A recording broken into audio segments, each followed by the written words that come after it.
we're living in a very nucleus society where it's, you know, mom, dad, 2 kids, and a dog. I have 5 kids, but we don't have a cat. Or a goldfish. But, I mean, that is the standard. Not a lot of people have grandparents or extended family living. Well, they have it, but the relations, the ties are there, not there. Yeah. I think also because of immigration into a different country, you have left behind a lot of the family members, and you are now in a society all by yourself and raising your kids without a lot of extended family around. So I think for people in that situation, they need to develop very good friends who act as extended family. And I think that's important. And as Urs was saying, there isn't a lot of respect because the parents are always busy. And it's not just up to the children to develop respect for the parents. The parents need to have the respect for the children in order for it to work. It is a two-way street. If you're going to continually just yell and belittle the children, then that is what they learn. And then, in turn, that is how they will be talking to you 5-10 years from now. And I also think, and that's important, just to add to that, is that I think sometimes the onus is on the parents to know that their children are different than maybe when they were children, so that it's not so much that they're not showing respect, but they're showing it like in a different way. The one thing I noticed growing up is that when my parents were younger and they would meet someone older, the way that they would meet and greet them was a little bit different. They would like bow their head, or they'd like do something like this. And that when I was growing up, to me that was looked kind of weird. So when I used to greet them, I just used to say like as normal, and my parents would say, "You're not greeting them correctly. Lower your head and put your hand up." Yeah, so they think that I'm disrespecting them, but in reality I'm not. It's just that the way that I'm used to greeting somebody is different. So well, maybe in your case you're a good guy, but you know, when we call respect is people who don't answer the parents when they call, or you know, when their parents ask them to do something and they don't. You know, obviously it's just how to greet. Just being there and greeting, it's great, but you know, those who don't even answer the greeting. So it's a lot more, and it starts with the parents have not instilled these values in their children, even though they are important Islamic values that we have to put in our children and teach them. But as we mentioned earlier, we wasted them years between 7 and 14, and before 7 is playing with them, giving them love and care, and we've wasted all this time, and then as we said, we come back when they're teenagers. What happened? Where did that respect go? We really did not invest in our kids. And how do we encourage the investment? But how do we do it also as a community, where we acknowledge that some people are busy, but others step in to help? Any thoughts? What could we do as a community in the masjid or something?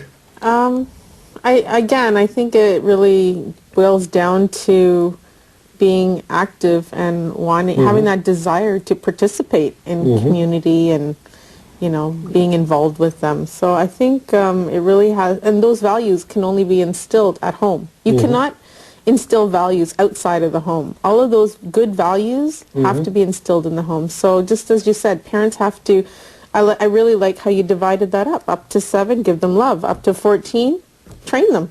Show them how you behave, how you eat at the dinner table, how you greet elders, and how you respect your parents. And, you know, that's your discipline area. That's why, you know, it's, you know, they say, you know, you teach your child to pray at the age of 7. You tell them to start fasting at roughly 11. You know, there's a reason. There's hikmah in that. Yes. And I think a lot of parents ignore that and neglect that. You know, they themselves may not be, you know, 5-time prayers. How do you expect your kids to go to the masjid and pray? Yes. Now let me ask you a question. We talk about respecting parents, you know, let's say the parents are alive. But for somebody who the parents has passed away, what does Islam tell us we should do for our parents that passed away? One thing I remember, one of the things I think is correct, is that if your parents have passed away, then maybe your parents' friends or the people that your parents were close to, that you would serve them and you'd be extra nice to them, just as your parents would have been if they were alive. Just a story of Umar radiallahu anh, who was a great companion of the Prophet, and one day he was riding with a companion on a camel, and he saw a man walking who had not very good clothes, and he had no ride, so that Umar went and gave him his clothes and gave him the camel and then sent him off. And his friend asked him, well, how are we going to go now? What are we going to do? And he said, he was a friend of my father, so I'm serving my father by serving him. Yes. So that's one of the things. Anything else? Anybody remembers what we should do? I think one of the things that my mother had instilled in us, and just recently losing my father, You know, part of our daily routine is at night before we sleep is to say a prayer, Yes. not just for ourselves but for my father and any other Muslim and non-Muslim who has passed away. Yes, so prayers Prayers is very important. And the third thing is Charity? charity Doing good work. on In the their name behalf. of- Yes. yeah. And the other thing is fulfilling their promises. They might have made promises that they couldn't fulfill during their lifetime, so we fulfill these promises. Another thing, for example, if they didn't fulfill, go to Hajj, we can do Hajj on their behalf. So there is things like this. One more thing is visiting their relatives. So just because they passed away, we don't cut that branch, or so we visit. So there is a lot of things Islam teaches where if they're alive, we have responsibilities and commitments.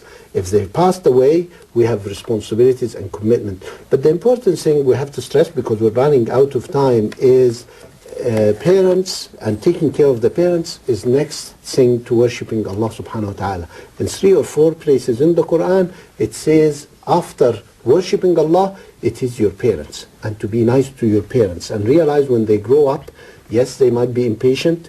Yes, they might have different cultures and different things, but we have to show that respect and we have to show that love and we have to be patient with them. And it says, be kind, find kind words. So regardless that we get upset, we find kind words and we show the love and we show the respect, because this is an important aspect of Islam. We've run out of time. Good night and assalamu alaikum wa rahmatullah.